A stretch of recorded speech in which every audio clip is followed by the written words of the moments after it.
आईनी हिंदी के एक नए एपिसोड में आपका स्वागत है, जहां आपके लिए लेकर के आते हैं इंडियन डिफेंस की प्रमुख अपडेट्स को। और आज के इस वीडियो में हम एक ऐसे गंभीर विषय पर बात करने वाले हैं जिसने इंडियन आर्म फोर्सेस की चिंता को काफी ज्यादा बढ़ा दिया है। दरअसल आपको पता होगा, हाल ही में भारतीय सेना की असॉल्ट राइफल की रिक्वायरमेंट को पूरा करने के लिए हमने अमेरिका से 6 और 716 राइफल की एक डील साइन करी थी। लेकिन अब उसमें बहुत सारी ग्लिचेस की खबरें सामने आ रही हैं जिसने भारतीय सेना की चिंता को बढ़ाया है। वहीं AK-203 का जो प्रोडक्शन है वो भी काफी डिले हो रहा है, जिसके बाद अब भारत अपनी इंसास राइफल को ही अपग्रेड करने के बारे में विचार कर रहा है। तो आज के इस वीडियो में हम जानेंगे कि आखिरकार इंसास को अपग्रेड करने का ये प्लान अचानक सामने क्यों आया, क्यों भारत उस राइफल को अपग्रेड करने जा रहा है जिसको फेज आउट करने की जो प्रक्रिया है वो ऑलरेडी शुरू हो चुकी थी। तो ये वीडियो काफी इंटरेस्टिंग होगा और आपको पता चलेगा कि कैसे हमारी इंसास अभी भी ये जो वेस्टर्न वेपन्स हैं इनको पीछे कर सकती है। तो ये वीडियो काफी इंपॉर्टेंट है। तो चलिए शुरू करते हैं आज का अपना ये वीडियो।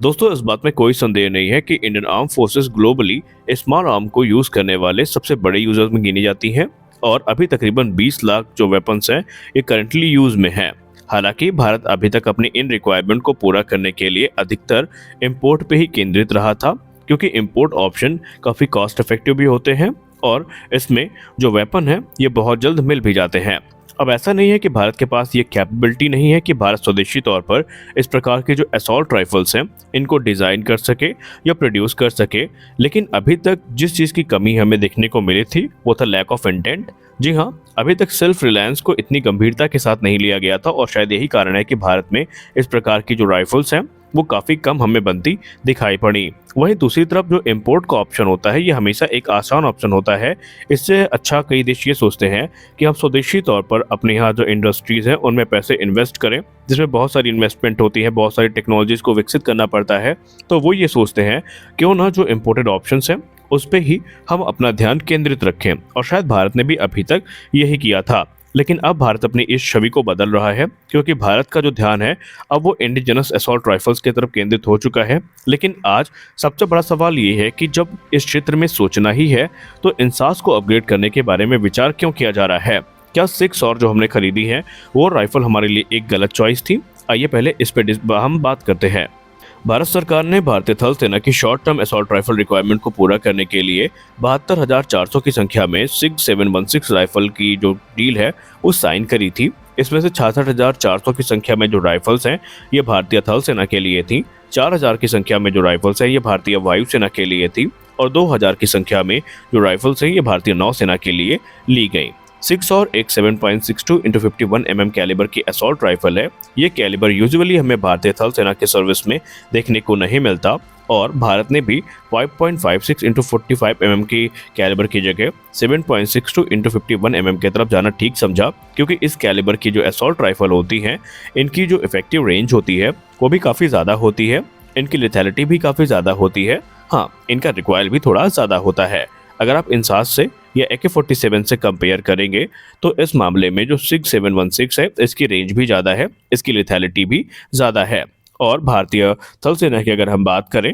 तो तकरीबन 400 इन्फेंट्री बटालियंस को इन राइफल से इक्विप किया गया है। एटलीस्ट 2 कंपनी जिसमें तकरीबन 100 सोल्जर्स होते हैं, सभी इन्फेंट्री की बटालियन में उन्हें इस राइफल से इक्विप किया गया है। हालांकि भले ही भारत के द्वारा अमेरिका से इस राइफल को इंपोर्ट किया जाता रहा हो, लेकिन भारत ने इसमें जो एम्यूनिशन है यानी जो बुलेट्स इस्तेमाल की जाती है उन्हें इंडिजिनस ही सिलेक्ट किया है, यानी स्वदेश निर्मित बुलेट ही इससे फायर की जाती है। अब क्योंकि अमेरिकन जो बुलेट्स हैं ये कॉस्टली भी होती हैं और इसी चीज़ से बचने के लिए भारत ने स्वदेशी जो एम्यूनिशन है इन्हें सेलेक्ट किया, क्योंकि अगर हम बिजनेस की बात करें असॉल्ट राइफल की तो ये एक रेजर ब्लेड मॉडल के तौर पर काम करता है, जहाँ पर रेजर जो होता है या तो हमें कम प्राइस में देखने को मिलता है या कभी कभी फ्री भी मिल जाता है, लेकिन उसमें जो ब्लेड्स होती हैं वो काफ़ी कॉस्टली होती है और हमें उन्हें फ्रिक्वेंटली खरीदना पड़ता है। तो इस पूरे बिजनेस को आप ऐसे ही समझ सकते हैं। अब एम्यूनिशन यूज जो इशू है उससे निपटने के लिए भारत ने ये डिसाइड किया कि क्यों ना जो लोकली मैन्युफैक्चर एम्यूनिशन है जिनका इस्तेमाल बेसिकली 7.62 mm की जो लाइट मशीन गन्स है उनमें इस्तेमाल किया जाता है, उससे ही सिग राइफल्स में इस्तेमाल किया जाए। अब क्योंकि ये हाई पावर्ड राउंड्स हैं, जिसका मतलब ये है कि इससे जो रिकॉयल है वो राइफल की ओरिजिनल एम्यूनिशन की तुलना में थोड़ी ज़्यादा होती है। वहीं इससे जो गन बैरल की लाइफ है वो भी काफ़ी ज़्यादा प्रभावित होती है और अगर हम इंडिया टुडे की रिपोर्ट की बात माने तो ये माना जा रहा है कि 6 और 716 जो असॉल्ट राइफल हैं, इसमें बहुत सारी अलग अलग जो ग्लिचेस हैं वो काउंटर इंसर्जेंसी ऑपरेशंस के दौरान देखी गई हैं, जो कि लाइन ऑफ कंट्रोल यानी कश्मीर में होते रहते हैं। और इस चीज़ ने काफ़ी ज़्यादा दिक्कत भारतीय सेना की बढ़ाई है, यानी कि ये एक पॉसिबल रीज़न हो सकता है कि शायद भारत ने इसी वजह से जो 6 और का एडिशनल ऑर्डर है उसे कैंसिल कर दिया या उसे प्लेस ही नहीं किया। अब बात करते हैं AK-203 के प्रोडक्शन डिले के बारे में। इस समस्या का निवारण करने के लिए भारत के पास एक और प्लान था कि AK-203 राइफल्स का जो निर्माण है वो भारत में किया जाए और जल्द से जल्द ये जो राइफल है इंडियन आर्मी की सर्विस में इंडक्ट कर ली जाए।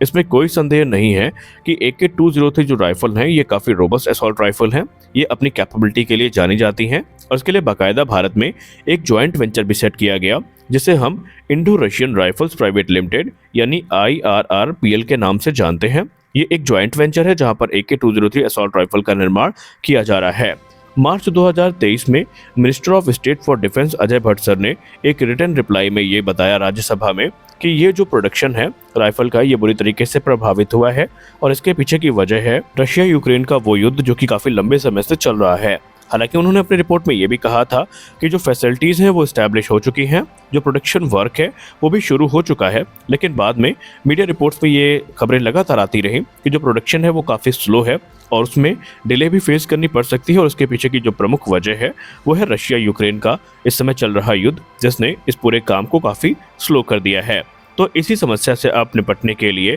जो इंसास है वो रेस्क्यू करने आई है और इंसास को अब अपग्रेड किया जा रहा है। तो ये जानते हैं कि जो अपग्रेडेड इंसास है वो कैसी होगी और क्या वाकई ये सेना की रिक्वायरमेंट को अब पूरा करने में सक्षम है, क्योंकि एक समय तो रिपोर्ट ये भी आई थी कि इंसास को रिटायर करने के बारे में बातचीत भी शुरू हो गई थी। अब 6 और 716 और AK-203 की जो समस्या है इसके निवारण के लिए इंडियन मिलिट्री प्लानर्स एक नए प्लान के साथ सामने आए हैं, जहां पर स्वदेश निर्मित इंसास राइफल को अपग्रेड करने की बात कही गई है। पहले ये माना जा रहा था कि इसे फेज आउट किया जाएगा, लेकिन अब ये एक अपग्रेड प्रक्रिया से गुजरने वाली है। उसके पीछे का कारण है, पहली बात तो ये है कि ये एक कॉस्ट इफेक्टिव सोल्यूशन होगा हमारे लिए। दूसरी बात, इंडियन सोल्जर्स जो है वो अधिकतर इंसास राइफल पे ही ट्रेन किए जाते हैं और ये काफ़ी लंबे समय तक उनका एक प्राइमरी वेपन भी रहता है और इसे कन्वेंशनल या सब कन्वेंशनल कॉन्फ्लिक्ट जोन में भी इस्तेमाल किया जा चुका होता है। यानी भारतीय सेना के जो जवान हैं वो इससे पूरी तरीके से परिचित भी होते हैं। और अगर हम इंडिया टुडे की रिपोर्ट की बात माने तो बहुत सारे जो मेजर मॉडिफिकेशन है वो हमें इंसास में देखने को मिलेंगे,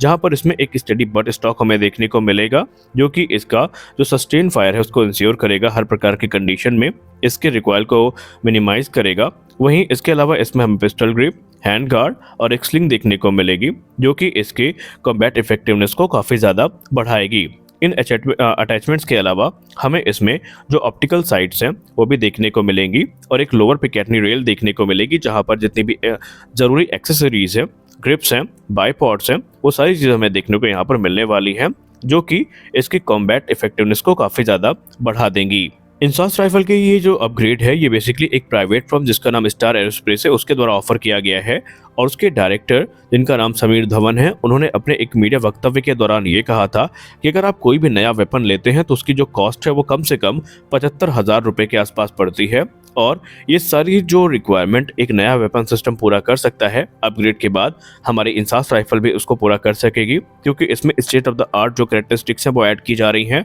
कुछ एडवांस फीचर्स हैं जो ऐड किए जा रहे हैं और ये सिर्फ एक नए वेपन के 45% कॉस्ट में ही आपको देखने को मिल जाएगा। और इसके लिए बाकायदा ये जो टेस्टिंग प्रोसेस है वो शुरू हो चुका है। फर्म का ये दावा है कि उन्होंने और जो अपग्रेड इंसास है उसे ऑलरेडी पैरामिलिट्री फोर्सेस को और स्टेट पुलिस को दी है और उससे जो रिस्पांस सामने आया है वो काफ़ी ज़्यादा अच्छा है। सबसे खास बात यहाँ पर ये है कि जो डिज़ाइन है, खासकर जो मॉडिफिकेशन किट्स हैं, उसे मिनिस्ट्री ऑफ होम अफेयर्स के द्वारा अप्रूवल भी मिल चुका है और अब आगे की जो कार्यवाही है वो शुरू होगी, यानी कि हमें इंसास राइफल अपग्रेड होकर इंडियन आर्म फोर्सेस की सर्विस पे देखने को मिलने वाली है। तो आज के इस वीडियो में बस इतना ही, मिलता है अगले वीडियो में कुछ और अपडेट्स के साथ, तब तक के लिए जय हिंद।